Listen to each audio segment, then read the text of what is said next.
మన సొసైటీలో చాలా మందికి తెలుసు అవేర్‌నెస్ ఉంది. క్యాన్సర్ వచ్చేదానికి కారణాలేంటని చాలా మందికి అవేర్‌నెస్ ఉంది. ఆహ్, ఫస్ట్ ఆఫ్ ఆల్ మనం మాట్లాడుకుంటే టొబాకో అండ్ టొబాకో రిలేటెడ్.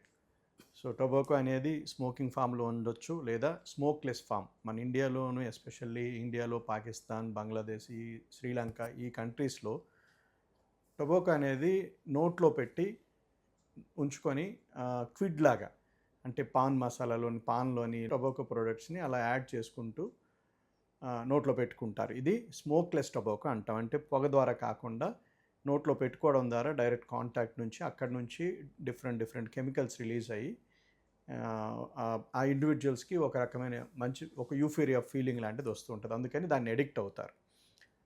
అలానే మీరింకా ఆలోచిస్తే బీటిల్ నట్ అనేది మనకి ఈ సుపారీ. ఈ సుపారీ కూడాను నోట్లో క్యాన్సర్ వచ్చేదానికి కారణం ఉంది.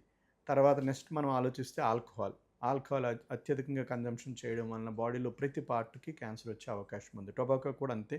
ఈ స్మోకింగ్ అనేది చేయడం వలన ఇంచుమించుగా మన బాడీలో ప్రతి అవయవానికి క్యాన్సర్ వచ్చే అవకాశం ఉంటుంది.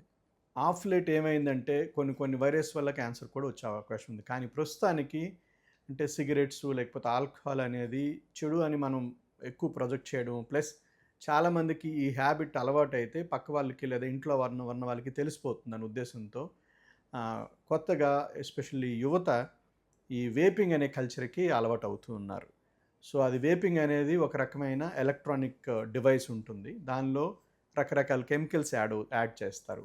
సో, ఆ కెమికల్స్ ఏంటంటే మనం స్విచ్ ఆన్ చేస్తే వేపర్స్ వస్తాయి. ఆ వేపర్స్‌ని వాళ్ళు పీల్చడం ద్వారా వాళ్ళకొక రకమైన యూఫోరియా ఫీలింగ్ అంటే ఏదో ఒక మంచి ఫీలింగ్ అన్న ఫీలింగ్ రావడం వలన దానికి అడిక్ట్ అవుతూ ఉన్నారు. సో, ఇది యువతలో ఎక్కువగా పెరుగుతూ ఉంది. అండ్ దానికి కారణం ఏంటంటే ఇందాక చెప్పినట్టు రెగ్యులర్‌గా సొసైటీలో మనకి టొబాకో స్మోక్ చేశారనుకోండి, క్లియర్‌గా పక్క వాళ్ళకి తెలుస్తుందనమాట స్మోక్ చేసినట్టుగా. ఈ పర్టిక్యులర్ డివైసెస్‌లో అలా కనిపించదు. అందుకని ఏంటంటే ఈ ఎలక్ట్రానిక్ డివైజెస్ లైక్ వేపింగ్ అనేది కల్చర్ చాలా ఎక్కువైంది. ఈ వేపింగ్ అనేది ఇంకో మిస్‌నూమర్ ఏంటంటే వేపింగ్ అనేది చేయడం వల్ల క్యాన్సర్స్ రావు అని చాలామంది యువత అనుకుంటున్నారు. కాకపోతే దీనిలో చాలా కెమికల్స్ ఫార్మాల్డిహైడ్ అని లేకపోతే హై మెటల్స్ ఉండడం ప్లస్ కొన్ని కొన్ని వేపింగ్ డివైస్‌లో నికోటిన్ కూడా యాడ్ చేస్తూ ఉంటారు. ఇవన్నీ వాటి వలన డిఫరెంట్ డిఫరెంట్ కెమికల్స్ డైరెక్ట్‌గా వాళ్ళు ఇన్‌హేల్ చేయడం వలన లోపలికి పీల్చుకోవడం వలన వాళ్ళకి క్యాన్సర్ వచ్చే అవకాశాలు ఉన్నాయి. అఫీషియల్‌గా మన ఇండియాలో ఈ సిగరెట్ అనేది ఇలాంటిది బ్యాన్ ఉంది. కానీ అన్‌ఫార్చునేట్‌లీ చాలా ఎస్పెషల్లీ సిటీస్‌లో విరివిగా దొరుకుతున్నాయి. అండ్ యువత దీనికి అట్రాక్ట్ అవుతున్నారు. సో, ఏ హ్యాబిట్స్ అయినా మన వరకు ఆలోచిస్తే క్యాన్సర్ వచ్చేదానికి ఎటువంటి హ్యాబిట్స్ అయినా పూర్తిగా అవాయిడ్ చేయగలిగితే చాలా చాలా చాలా వరకు మనకి ఈ క్యాన్సర్స్ వచ్చే అవకాశాలు తగ్గిపోతాయి. సో, అందుకని అవేర్‌నెస్ అనేది చాలా ముఖ్యమైనది. సో, ఎలా అవేర్‌నెస్ వస్తుంది? అవేర్‌నెస్ అనేది ఇట్లా మీడియా ద్వారా గానీ, లేకపోతే డిఫరెంట్ డిఫరెంట్ ఆర్టికల్స్ పబ్లిష్ చేయడం, న్యూస్ పేపర్స్‌లో పబ్లిష్ చేయడం. అండ్ ఇప్పుడు మనకు తెలుసు ఈ బేసికల్లీ ఎలక్ట్రానిక్ మీడియా నుంచి సోషల్ మీడియా ఇలాంటి అవేర్‌నెస్ ప్రోగ్రామ్స్ చేయడం వలన లేదా అవేర్‌నెస్ ఆర్టికల్స్ రాయడం వలన ఇది కొంతవరకు ఈ వేపింగ్ అనే హ్యాబిట్‌ని తగ్గించే అవకాశం ఉంది.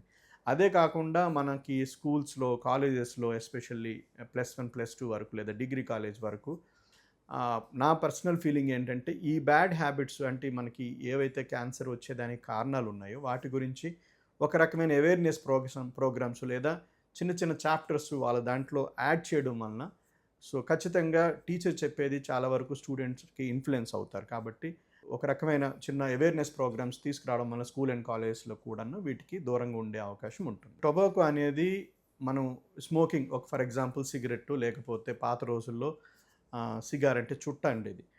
సో, అదేంటంటే రకరకాల ప్రాసెస్ చేయడం వలన ఒరిజినల్ టొబాకో నుంచి రకరకాల కెమికల్స్ యాడ్ అవుతాయి. సో, మెయిన్‌గా టొబాకోలో ఇన్‌హెరెంట్‌గా ఉండేది నికోటిన్ అనేది ఒకటుంటుంది. దాంతో పాటు చాలా కెమికల్స్ యాడ్ అవుతూ ఉంటాయి. పీఏహెచ్ అని లేకపోతే నికోటినమైన్స్ అని రకరకాల కెమికల్స్ ఉంటాయి. అంటే మనకి ఇంచుమించుగా ఒక 75 అంటారు కొన్ని ఆర్టికల్స్‌లో ఒక 1000 వరకు ఇలాంటి కెమికల్స్ మనకి స్మోకింగ్ చేయడం వలన బాడీలోనికి వెళ్తూ ఉంటాయి. సో, దాని వలన యాక్చువల్‌గా స్పీకింగ్ ఏంటంటే మనం ఒక కార్టూన్‌లాగా ఆలోచిస్తే బాత్రూమ్ క్లీనింగ్ చేసే మెటీరియల్‌లో ఏదుంటుందో సిగరెట్‌లో కూడా అదే ఉంటుంది. లేదా మన డ్రైనేజ్‌లో వెళ్ళే మెటీరియల్ ఏముంటుందో హై మెటల్స్ అవి మన సిగరెట్‌లో అది ఉంటుంది. సో, అట్లా ఆ రకంగా ఆలోచిస్తే సిగరెట్టు అనేది లేకపోతే పొగాకు యూజ్ చేయడం వలన చాలా కెమికల్స్ బాడీలోనికి వెళ్ళి ప్రతి అవయవం అంటే నోటి క్యాన్సర్ అవ్వచ్చు, సైనస్ క్యాన్సర్స్ అవ్వచ్చు, థ్రోట్ క్యాన్సర్సు, తర్వాత oesophageal cancers, lung cancer, bladder cancer, even breast cancer, ఇలా రకరకాల క్యాన్సర్స్ శరీరంలో ఆల్మోస్ట్ ప్రతి బాడీలో ఉన్న ప్రతి అవయవం కూడా ఈ క్యాన్సర్ వచ్చే అవకాశం ఉంటుంది. అపార్ట్ ఫ్రమ్ క్యాన్సర్స్ ఇంకా వేరే డిసీజెస్ లైక్ మనకి వాస్కులర్ డిసీజెస్ లేదా హార్ట్ డిసీజెస్ ఇవన్నీ కూడా పెరిగే అవకాశం ఉంటుంది మనకి స్మోకింగ్ అనేది లేకపోతే పొగాకు అనేది యూజ్ చేయడం వలన. సో ప్రతి పార్ట్ ఎఫెక్ట్ అవుతుంది క్యాన్సర్ పరంగా కానీ లేకపోతే నాన్ క్యాన్సరస్ అంటే నాన్ కమ్యూనికబుల్ డిసీజెస్ అని చెప్పినట్టు heart related issues, vascular diseases ఇలాంటివన్నీ వచ్చే అవకాశాలు ఉంటాయి.